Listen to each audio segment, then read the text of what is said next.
আসসালামু আলাইকুম। আপনারা দেখতে পাচ্ছেন এটা হলো তুরাগ নদী। এক সময় এই নদীতে বড় বড় লঞ্চ, স্টিমার, বড় বড় নৌকা চলতো। এখন আর সেগুলো চলে না। নদীটা একদম মরেই গিয়েছে। দেখুন নদীর কি অবস্থা। আগের সেই নদী নেই। দিনে দিনে আমাদের দেশ থেকে নদী বিলুপ্ত হয়ে যাচ্ছে।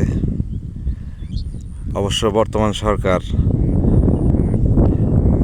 নদী খনন, খাল খনন বিভিন্ন প্রকল্প হাতে নিয়েছেন।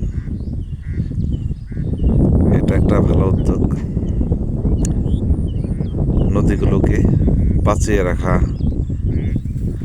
খুবই প্রয়োজন। আমাদের দেশটা নদীমাতৃক দেশ। মাছে ভাতে বাঙালি শুধু আগের দিনে ছিল, এখন আর সেই অবস্থায় নেই। আমরা সেই অবস্থায় যেন ফিরে যেতে পারি, সেই প্রত্যাশায়